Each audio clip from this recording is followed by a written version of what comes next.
kata Rasulullah Shallallahu Alaihi Wasallam tadi, salasun mangkun nafihi wajata halawatal iman. Tiga hal ini, kalau tiga hal ini ada pada kamu, ada pada kita, pasti kita ini menemukan halawatal iman, manisnya iman. Yaitu satu, ayyakuna Allahu wa rasuluhu ahabba ilaihi mimma siwahuma. Bahwa Allah dan Rasul itu lebih Anda cintai ketimbang yang lain. Mencintai Allah itu nikmatnya, masya Allah. Caranya gimana supaya kita istiqomah ibadah? Anggap hidup kamu itu sehari. Saya ini di Jawa, celok besar, tapi punya uang 200.000 itu ngira banyak sekali. Bukan banyak, banyak sekali. Karena saya ngitung hidup itu per hari. Karena aturannya orang soleh, sama tak ijazahi, pasti kamu nggak mau. Karena kamu pecinta won. Pasti tidak mau. Syarat sahnya orang soleh itu harus nganggap hidup itu hanya sehari. Hanya apa? Wa'mal li akhiratika ka'annaka tamutu ghadan. Beramallah untuk akhiratmu seakan-akan besok mati. Coba kamu yang di perantauan, bayangkan maksiat sampai 60 tahun ke depan kan berat. Sampai seminggu saja kira-kira berat kan. Tapi kalau bayangkan, saya tidak akan maksiat semalam ini karena besok saya mati, sukses. Besok berpikir gitu lagi, saya tidak akan maksiat kan hanya sehari. Ternyata besok hidup lagi. Berpikir gitu lagi, tahu-tahu mati betulan setelah 60 tahun. Jadi itu apa ya, satu konsep dari Rasulullah supaya orang itu meninggalkan maksiat itu ringan karena bayangannya hidup banyak. Coba yang ahli maksiat itu diberitahu besok kamu mati, kira-kira malamnya maksiat enggak? Kamu maksiat itu karena bayangkan hidup masih lama. Makanya kata Quran, wahai orang-orang yang beriman, alam ya'ni lil ladzina amanu an takhsha qulubuhum li dzikrillah wa ma nazala minal haq. Orang-orang iman itu sudah saatnya khusyuk. Kamu jangan seperti orang-orang dulu. Orang-orang dulu fatola alaihimul amatu faqasat qulubuhum. Orang itu menjadi wangkot, menjadi keras hatinya karena merasa hidupnya itu panjang. Ini penting, ini konsep-konsep yang ada di hadis sahih. Jadi tidak perlu kamu soal ini sahih apa enggak, tak pastikan sahih. Saya ini baca hadis lama sekali. Jadi yang nyoal harus imbang. Kalau enggak kayak Tyson dengan Elias Pikal. Supaya clear, supaya jelas. Saya sering ketemu para pemikir di Jogja dan berkali-kali saya bilang harusnya diskusi itu imbang. Ini bukan karena keangkuhan tapi karena proporsional. Awal maksiat itu dimulai karena tidak senang tercari kesenangan dan pilihannya maksiat. Coba kalau kesenangan itu ada pada taat, itu luar biasa. Sampai Rasulullah itu menggambarkan ketaatan yang baik itu. Ada hadis yang mungkin kalau orang Jogja, orang Solo itu tidak siap karena agak priayi. Nabi pernah ngendikan, wa fi buti ahadikum shadaqah. Kamu ngeloni istri kamu itu ya sedekah. Sahabat ya tanya, ayati ahaduna syahwatahu wa walahu ajrun. Yang benar aja ya Rasulullah, masa urusan seks, urusan biologis kemudian dia dapat apa? Pahala. Nabi jawabnya ringan saja. Alaihi salawatu aha fi haramin akana alaihi wisrun. Kalau yang digauli itu istri orang atau yang enggak zaujahnya, enggak istrinya, apa dia ada dosa? Ya dosa ya Rasulullah.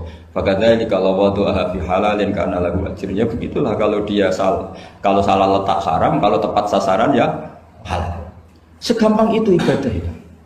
Jadi ngumpulin istri ibadah, nimang anak ibadah, ngaji begini ibadah, meskipun enggak paham, enggak ada syaratnya paham. Yang menyenangkan dalam Islam kan gitu, ngaji itu udah harus paham. Yang penting datang, pura-pura paham, selesai. Bahkan saya pernah dibully oleh santri itu, ya agak kurang ajar santri itu. Ya santri gak jenengan-jenengan, santri tua-tua gitu. Itu Gus, jenengan sama saya nanti di surganya dulu saya. Kenapa? Karena kata Rasulullah SAW itu man salaka tariqan yaltamisu fihi ilman sahalallahu lahu tariqan ilal jannah. Orang yang mengambah jalan, yang mencari jalan, berjuang sekolah, nyari ilmu. Nyari yaltamisu itu maknanya nyari iltimas. Maka orang yang mencari ilmu itu sahalallahu lahu tariqan ilal jannah, akan dimudahkan jalan ke surga. Itu yang nyari loh Gus. Kalau sudah ketemu kayak jenengan enggak masuk hadis itu. Makanya bersenanglah yang sedang nyari tapi belum ketemu. Karena hadis itu untuk yang masih mencari. Itu pasti sampai Anda saya. Wah saya mikir, wah ini nyari hadis apa yang bela saya. Karena hadis ini itu tidak mihak saya, nggak mihak yang sudah ketemu. Yang namanya nyari kan belum ketemu, maka bergembiralah yang nyari ilmu udah alim-alim. Karena syaratnya, ya kan? Man salaka tariqan yaltamisu fihi ilman sahhalallahu lahu thariqan ilal jannah. Siapa yang berjalan atau menempuh satu perjalanan mencari ilmu. Di mana-mana mencari itu sudah ketemu belum? Belum. Berarti kiai masuk hadis itu enggak? Alhamdulillah karena kiainya sudah ketemu ilmu.